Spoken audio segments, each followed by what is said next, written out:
In clinical practice, we often say that every patient is different. Yet when it comes to implant loading protocols, relatively rigid standards, such as 4 months for the maxilla and 2 months for the mandible, are still routinely applied. While this approach makes sense for clinical convenience, it hardly reflects each patient's unique bone quality, blood supply, systemic health, or healing response. Why then have we accepted this time-driven loading protocol for so long? During the Braunmark era, this approach was perfectly rational. The implants used back then featured straight-walled bodies, relatively shallow threads, and machined surfaces. Consequently, achieving high initial stability in low bone density was difficult, and the capacity for osseointegration was limited compared to what we have today. As a result, a prolonged healing period was essential to ensure sufficient osseointegration. Early studies by Lars Edel and his team reported that the difference in bone quality between the maxilla and mandible could affect implant success. This established the clinical benchmark of an unloaded healing period, typically 3 months for the mandible and 6 months for the maxilla.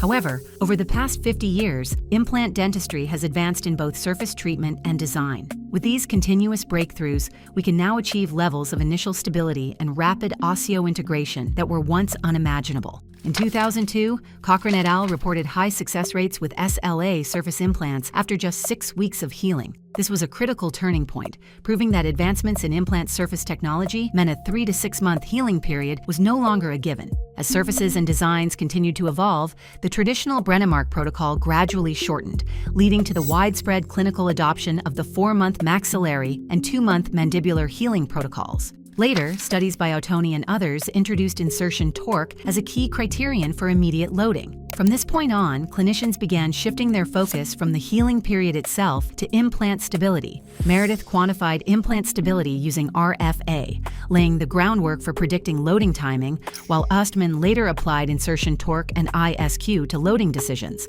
The core question in implant dentistry shifted from how long should we wait to how stable is it? Implant dentistry was no longer just a passive waiting game for bone integration. It became a strategy to actively secure stability and induce faster osseointegration. Backed by the widespread use of ISQ measurement devices, a truly patient-specific environment was established. Yet those rigid standards, 4 months for the maxilla and 2 months for the mandible, still persist in many practices. Why do these outdated rules still apply in modern implant dentistry? Perhaps it stems from the ISQ dip, the temporary drop in ISQ values around week 3. This average healing pattern has been mistaken for a universal rule for every patient and implant, creating a lingering inertia toward fixed, time-based protocols. But this approach lacks scientific rigor. A protocol that fails to monitor individual biology simply fails to respect the patient's biology. What if we broke free from this mindset and determined loading timing through a more objective method? Loading should follow patient-specific biology, not the calendar. MegaGen proposes a new patient-specific implant loading protocol. To address this, MegaGen introduced the knife thread design, which functionally separates the fixture into a core body and threads. In low bone density, it increases only the thread depth while maintaining the core. This secures stable initial fixation without underdrilling or excessive bone compression, the primary culprits behind the ISQ dip. Instead of compressing the bone, the knife thread focuses on precise cutting and engagement. Designed to engage perpendicular to the bone, it minimizes the compressive forces typically caused by tangential engagement. As a result, it establishes a biomechanical environment that secures high insertion torque and high immediate ISQ across various bone densities, while minimizing bone damage and resorption to maintain stable initial fixation without any drop in ISQ. Furthermore, the X-Speed surface, featuring a calcium titanate-based nanostructure of around 200 to 300 nanometers, boosts osteoblast differentiation and activity by approximately 2.5 times compared to conventional SLA surfaces. Consequently, the X-Speed surface delivers a higher MAR, resulting in superior BIC at 4 and 6 week healing intervals. This provides an ideal biological environment for faster peri-implant bone formation and early osseointegration, even in soft, cancellous bone like the posterior maxilla.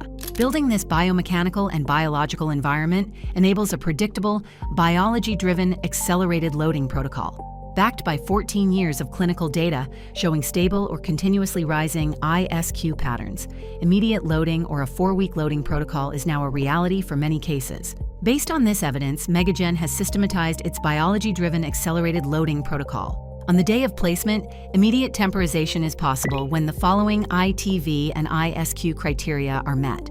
For a single missing tooth, a minimum of 45 Newton and an ISQ of 75 or higher. For multiple missing teeth, 40 Newton and an ISQ of 70 or higher. And for a fully edentulous arch, 39 Newton and an ISQ of 65 or higher. Of course, because implant designs and surface characteristics vary, applying a blanket standard to every single case is difficult. But the core point remains: patient biology, not time, should guide loading decisions. The question, how long until we can load, is fundamentally wrong.